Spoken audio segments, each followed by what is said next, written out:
Hi guys, welcome to week 7 of our 6-bed supported living project. So this was, I think, originally a HMO, which we have taken, and we're just actually gutting it and converting it into a 6-bed supported living HMO. Okay, so this week the new kitchens are in, or mostly in. The walls have been done, and the fire doors are actually currently being hung right now. Okay, so what we'll do is I'll spin the camera around and then actually walk you through it. 1 second. Thank you. Really quickly too, just while you're standing there, I just want to quickly point your direction up there to the RCD. So we've had a bit of an issue with the earthing in the RCD. There's a couple of different systems, earthing systems that are meant to be running off them. Now for my Sparkies that know, I don't know, TNS, TDS system, a few different ones. I've had to do a little bit of research with our electrician, but we are going to get Western Power to get out and actually get the right earth in. So as Tu says, fire doors are all in now. I think probably last week when we looked around, we had started to put them in, but you can see they're now in with the majority of the door furniture. Sorry mate. So we've got front turn locks there, we've got door closers, we've got the intromescent strips in. These are all new fire doors and frames. We have painted throughout. Where we've needed to, we have also changed the double glazing windows, but I'll show you one of those at the back of the property. So yeah, we're literally really cracking on with this one, so we're not far away now.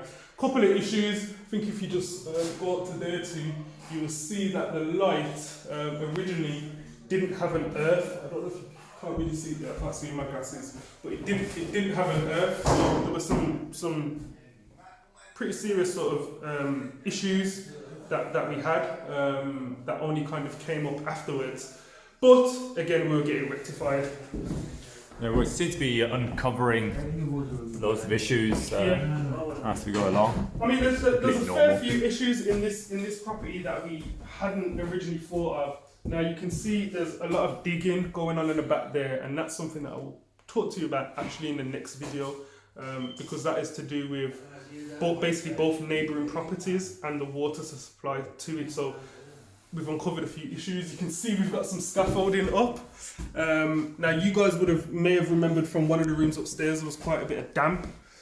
What we actually did was we painted a bit of the wall, tested it, realised that the damp was actually still coming through. So we've had to go up there, and now we've changed a good few hundred tiles on the roof because they had just deteriorated to a point where we couldn't keep them. And again, as myself and Tu always stress, if you're going to do a refurb, if you're going to get some works done, for us, do it properly, do it fully, then you don't have to worry about it for a number of years. So quickly take me into the kitchen. Our guys are just finishing hanging the door, so apologies, they are still working. Sorry mate, thank you. So you can see in the kitchen, Thank you. we made sort of a bit of a late decision to skim all the walls. So all the walls have been skimmed. You can see the kitchen units coming in now, which for me looks really good. Like for us, this is how we really want a property to look like. We want it to be really refreshed. But again, you can see the quality that we're working with. It's going to be something that the landlord now is not going to have to deal with. The investor's not going to have to deal with for hopefully another 10, 15 years. He's not got to worry about anything here. Boiler's in. Don't think it's fully connected up yet because it's only recent. And then shower room. This was fully gutted, fully refurbed shower room. This boiler has been repositioned from the upstairs back bedroom. And for us, this was just a perfect place to put it. We've got space for our washer here, which we're going to try and potentially see if we can reuse it. If not, we can get a washer dryer in here with no issue. Like I said too, on this property, there's been a lot of remedial works and a lot of things that we uncovered. Yeah, it's a really old building, wasn't it? Yeah, exactly. It's due for a bit of a It's an old building. It definitely needed an uplift. As you can see, a nice whitewash of this room.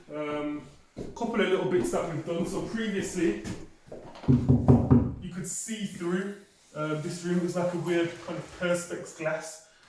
I don't want to live in a HMO where someone can peep into your room. keeping holes all the way through. So I think really really in here, the only things that kind of stopped it short from being full back to brick is obviously taking everywhere back to brick, doing fresh plumbing and doing fresh electric. So they're the only things that we haven't really done. But again, that's because in a lot of places we have had to use a lot of plaster, and I've had to plasterboard and skim, i.e. this area. So I don't know if you remember previously, this was an area where there was a lot of damp. It was all mouldy around here. It was a single glazed window. So we've obviously got double glazed window, repaired all the walls, and I don't know if you can get your camera up there too. Actually, or can we get it from the outside? Oh, I can actually see it. Yeah. Oh, a bit of it. Is that the new chimney? No, it's not new, but it did need a bit of repointing. Yeah. So yeah, we've just tidied it up. This bathroom wasn't in bad shape. So what we've done is we've just gone with the LVT tiles, and we're going to give it a bit of a freshen up. Previously had apple boards in, so I don't believe those were those can't be more than a couple of years old. No, either two. So for us, new flooring. I think the previous flooring was like a nice terracotta colour. So again, realistically, it's one change, and then we've painted the rest of the walls. But this looks really fresh now. It's a really fresh bathroom. So I think these are the places too where investors can potentially save a little bit of money. You know, if your sink and your toilet are in decent condition, it may be a case of changing the taps. Yeah. If your shower is in half decent condition, it may just be a case of, you know, changing the shower head. You know, just not neatening it up a little bit, as we've done here. Resealing and a bit of a paint. Into one of the smaller bedrooms. So this was the bedroom where we had the boiler in that corner. So obviously we've had to dig up all the floorboards, repair up all the floorboards. You guys would have remembered that this was also a single glazed window that was smashed, so it was done for. So we're going to keep the small tea station in here, and we're going to look to potentially put a wardrobe in that corner just to make use of it. So again, pretty straightforward on this one, ain't it too? Yeah, flying through, no headaches. Yeah. This is, to be fair, that's the advantage that you get when you've got a builder that you work with on, 10, 15 plus projects now. Knows exactly what we expect. He's got quite high expectations and standards for himself as well, which I think is massive for us. And then this is the attic room. So I know what quite a few may say. Headspace. I am 6'2". But again, this property was previously used as a HMO. The habitable space is enough. It does meet the minimum regs. And again, as you can see, it's kind of split over two sides, which is quite cool, to be honest. I think you've got more of your living, chilling space. You can have a TV. It could even be an open dressing room. And then you've got your dedicated sleeping space. So for us, again, I would say fairly straightforward refurb, but compared to the last two that we had with somebody else. Definitely. But it has uncovered, you know, quite a few things that definitely needed to be done. A few things that were potentially, you know, a year or two away from needing replacing. So it just made sense for us. You know, the landlord's potentially going to be handing it over on a long-term contract to supported living, supported housing. So it makes sense for the works to all be done. At least the landlord knows that if he does take the property back in 5 years and 7 years, whenever, he's going to be getting a property back that was recently refurbed. So then the onus is on the supported accommodation company to ensure that it comes back in a good condition. No excuses. Exactly. So yeah, I think that is about it, ain't it too? Cool. Yeah, so I think, how long we've got left? Sorry.